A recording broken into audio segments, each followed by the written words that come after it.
Hi all, I thought it would be a good idea to record a bit of a narration to the community consultation workshop presentations. That way it provides you a little bit more background into how these workshops are rolled out and delivered, and some of the information and updates that we provide through presenting them, and the outcomes that we're trying to achieve by engaging the badminton community with this. The first slide sort of starts off and we discuss the role of Badminton New Zealand, who we are, what we do, how we connect through our associations to the badminton community, a little bit around what our strategic priorities are. It's also a good opportunity to talk about the size of the organisation. We're a relatively small organisation with a relatively large scope. We talk a little bit around the annual levy and what that means in comparison to some other sports as well. So really just trying to provide a baseline and a bit of a context for who we are at Badminton New Zealand for some of those in the room that don't interact or connect with us often. The next slide is really around the process of how we got to the community consultation workshop space. It talks about the request for the independent review, how we followed that process with the senior sport leadership group through to having the review completed, and then obviously the consultation plan and consultation workshops. It's important at this stage that I really try and reinforce the fact that the independent review was completed by that group without a lot of consultation or connection to the badminton community. And that's why this part of the process is so important, to get that feedback and to get that connection with what people think around some of those recommendations and the information that's come through from that review, so we can make it applicable and practical for those people in the badminton community, so that it would be as successful as possible. And it's really important also to discuss where we're going and the next steps from this spot. So again, really talking around the community consultation as a process, as not a one-stop shop, and it's not about solving all of the world's problems in a couple of hours, but about a process of how we start the discussion and connection and engagement with our badminton community to understand what their feedback is around some specific points that the independent review has raised, how we continue that through to actually make sure that we action and we have some follow through around what we're trying to achieve from those review recommendations. It's really important, I think, to give the people in the room a concept that badminton is changing.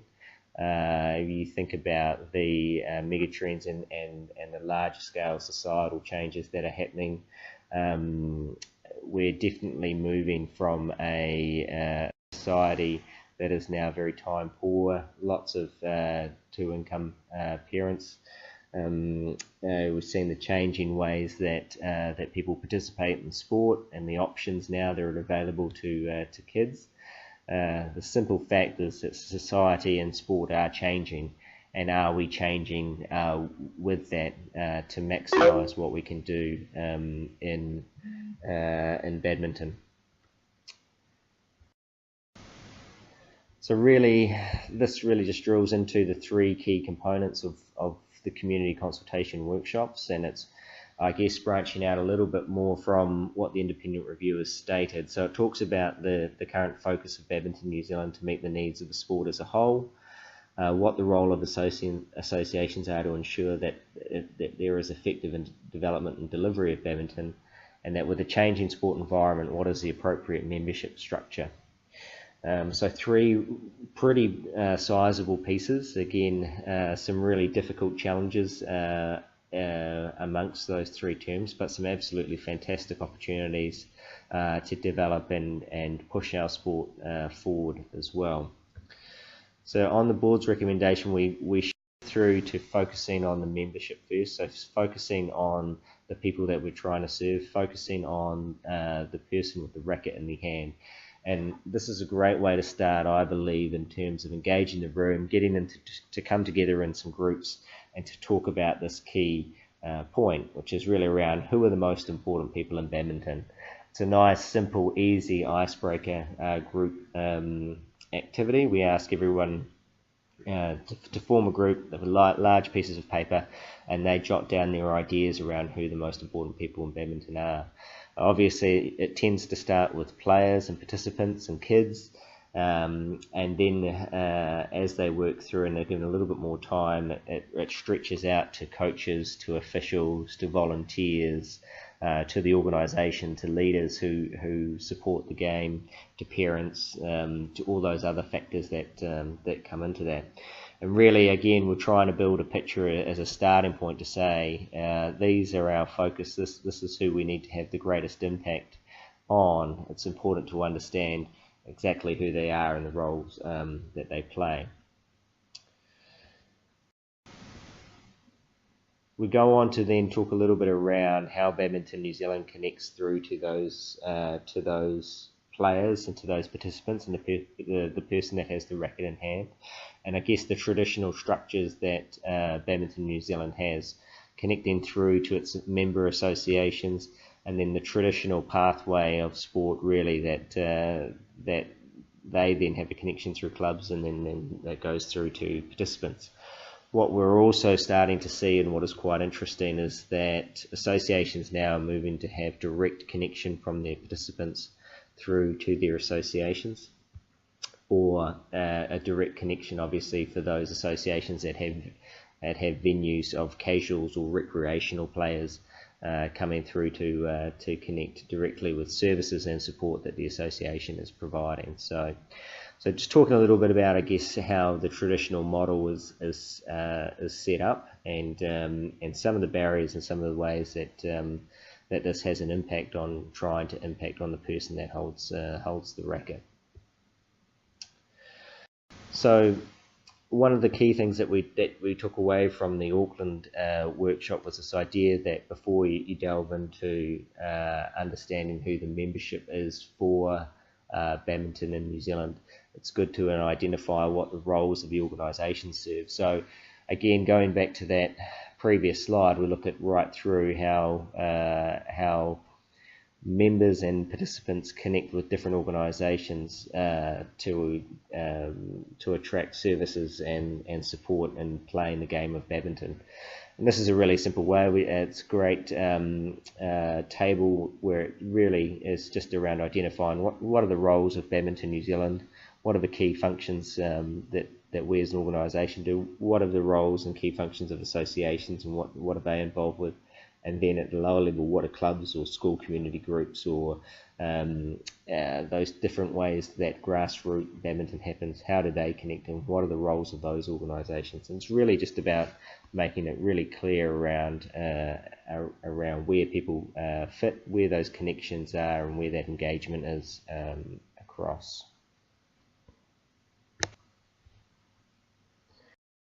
So then we move on to reviewing the recommendations that have specifically come from the independent review. So really looking around, understanding the information that has come out of that group work, and those ideas that people have put down on the big pieces of paper. How does that connect with the recommendations that have come through around membership, and specifically around the idea of moving away from the current population model to more of a mixed model that includes a connection with associations, but also with participants themselves and with clubs and other organisations. I think what's an important part in this process is to try and keep the conversation focused in around what value is provided to participants at each level, rather than trying to drill into the fee or the cost structures, which we've been trapped into in a couple of the workshops. So really talking about what's the value, what's the connection, and how is that meaningful, rather than trying to decide on how much people should pay to who for the membership. And really, I think it's best to try and describe that connection and that engagement by showing a different way of having that membership model, as opposed to what we see at the moment. So really just trying to graphically show the recommendations from the independent review and the much more connectedness that Badminton New Zealand would have with a range of the different participants groups, and having some conversation whether people think that's applicable or not. This is quite a good one. It's always stirs up some good conversation. It's also important to really focus on and state that independent review is just one way of thinking, and I guess one part of the equation. And it's always interesting to then provide some other flow-on options or opportunities to look at in that specific space. So really this slide's designed to show people at the workshop that there is a number of ways to be a member of a national sporting organisation and affiliate and connect in that way. Not all of these are going to work for badminton, but it's important to have an overall piece around overall understanding of how it could potentially work with slightly different options. Essentially asking them to come together again, and what I try to do is leave them in their same group for this, so that they get to do this whole chunk around membership and for badminton in New Zealand as one group. And this is really the last part of that, which is around what they believe is the best membership structure for badminton in New Zealand. So understanding who the most important people are in badminton, understanding the different roles that the key organisations have within the structure of badminton currently.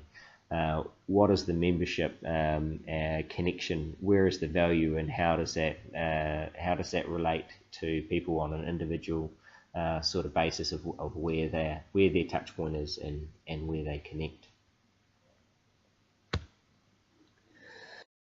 So that really rolls into the next part. So the second of the three key components, which is really around the roles of the associations.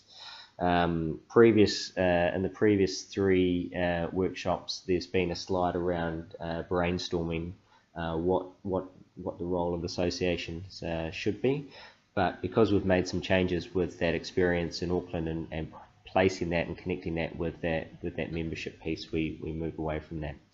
So really this first slide is talking around our current structure and the idea of our 25 member associations, and then how the loosely connected northern, central and mainland cluster regions have an effect there as well.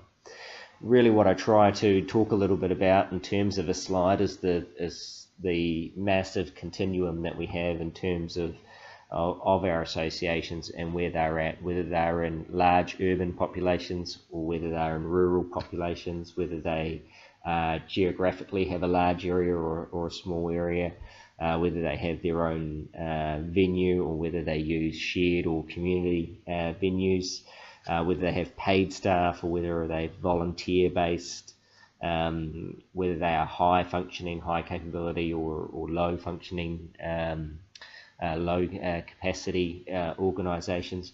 All those types of, I guess, components are around looking at that list and saying, well, how do 25 associations function, and what do they look like, and what's the reality, I guess, of working with that amount of organisations. So a pretty brief slide, but it's quite interesting seeing them all there in one place.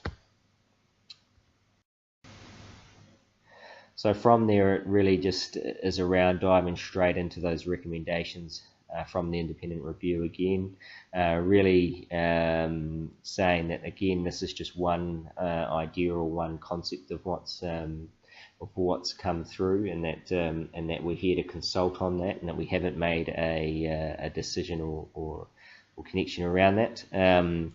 Really around the restructure of associations, we talk about this list of what essentially a perfect association would look like, and the realities of that, and then the last point around a process to invest back into effective associations, so that there's some clear measurable outcomes that are aligned to Badminton New Zealand strategies and programs.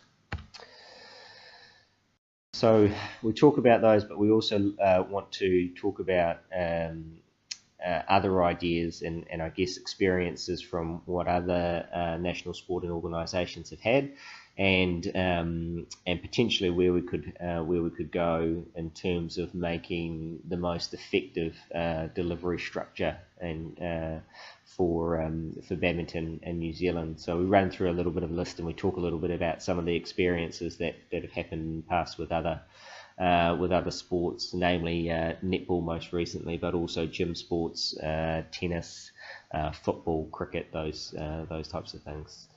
And basically, there's I think 5 options there that come through. So what we try to do now is split into separate groups. So what I try to do is mix people around so they're not having the same conversation with the same people. So we split the groups, they rotate around a little bit, they're given another piece of paper, and really understanding the information of where we've come from in terms of the current status quo and 25 member associations, what the recommendations have pointed to, and then some other options from the experience of the sporting sector, getting into to dive in to some group work and really try to extend out on what they believe the best structure is for effectively delivering badminton. Now, I think with all these group works, it's important to understand that we're not trying to get the final answer or the perfect solution out of any of those groups. It's more around giving them an opportunity to have a voice, and at the start, it's about having clear guidelines that everyone has the right to their opinion, and for that to be recorded and put down. It's an opportunity to express ideas.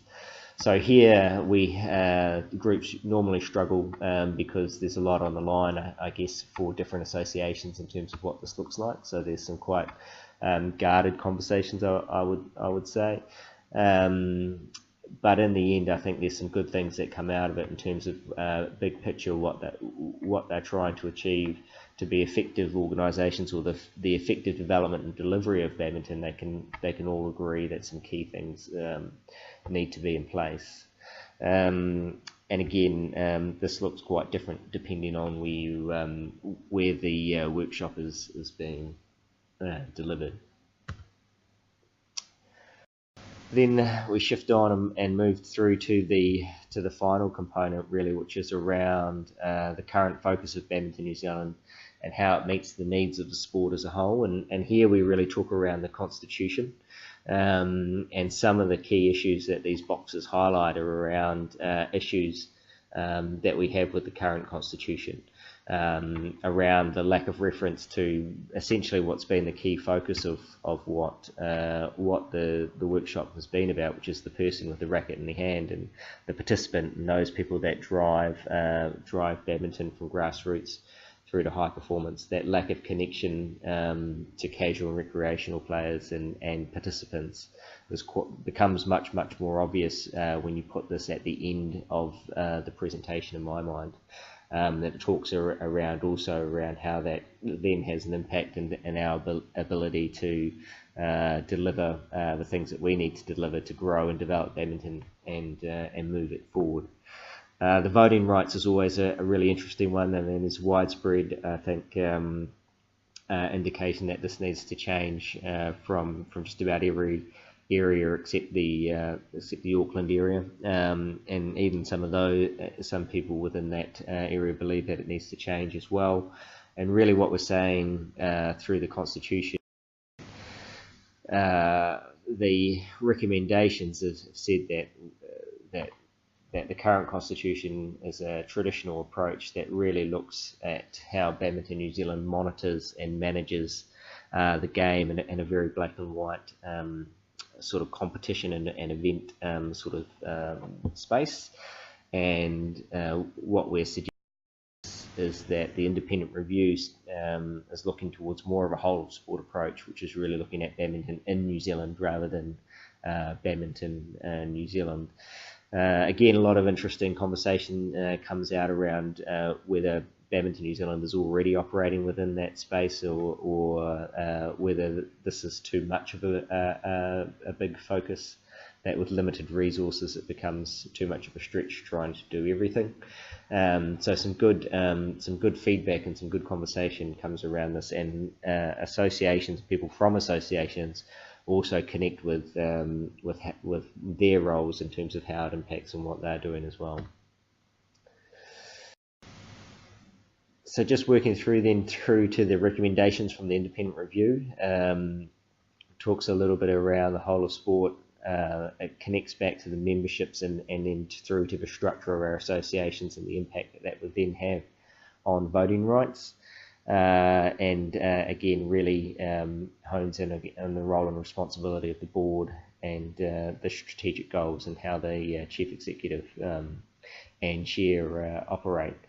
So I think this is a great way to sort of finish off and complete the workshop by looking, I guess, at the core document that provides the foundation for Badminton New Zealand, or Badminton in New Zealand, as to say. So again, just refreshing and taking people through that information around some of the challenges that the current constitution has, what the recommendations from the independent review state. It's this, again, shifting people around into new groups to have a new conversation to say, what changes does the constitution of Badminton in New Zealand need? And I guess the most interesting part that's come out of that also is around then the subsequent changes that associations and clubs and community groups would need to make as we change our constitution. So I think this is probably the one where we have the most consensus that the constitution needs a complete revamp in terms of a rewrite and a modernisation. I think the discussion becomes a little bit more separated when people have that conversation around whether we stay in a traditional model in terms of just managing the core components of our traditional pathway for badminton, or whether we take a bigger, more holistic whole of sport approach. Next steps is really important. So again, reinforcing that this is a process, that Badminton New Zealand doesn't have all of the answers now, and that we've come to this with a real open mind and looking to engage our badminton community to get their feedback before any decisions are made. And that's quite an important point. I think people are quite surprised that we're not going to them with a mandate for change or a specific slant on what we want to achieve. I think it's also important to reassure people that they have a lot of different mediums to express their feedback if they feel that it hasn't been captured in the 2.5 hours that the workshop has taken place. And really that's through the online survey, as well as the information on the community consultation part of the Badminton New Zealand website, and then further, if they want to be involved in the community consultation regional working groups, which would have quite a strong feedback and number of people who are quite keen to really drill down and be part of that in a much more specific way, which is fantastic. So again, try not to state that we're going to come in and solve all of the problems within one workshop, but that we're looking to engage and have people support this process right through, which will take us realistically through to 2015. And then the last slide is really just around saying thank you. I mean, a lot of people in the room have contributed a tremendous amount to badminton over many years. Most of them are still highly involved in the game, and for them to take 2 or 3 hours out of their evening to come and talk around some big picture things is quite important to say thank you for that. I think also, just in closing, the biggest challenge really has been around getting people to think around that bigger picture and to start thinking around the terminology in terms of badminton in New Zealand, and saying what do we need to be better to grow as a sport as a whole, not looking at our club, not looking at our association, but looking at the whole badminton environment and some of the bigger bigger pieces that are really important for us to get right if we're going to make some meaningful change. Hopefully this has captured some of my thinking and some of the ideas that have come through the community consultation process. Please don't hesitate to contact me if there is any questions or anything I can cover further. I'm sure I haven't captured it all in 25 minutes, but I've certainly tried to provide a bit more background, so I hope it's helpful. Thanks, and I look forward to catching up soon.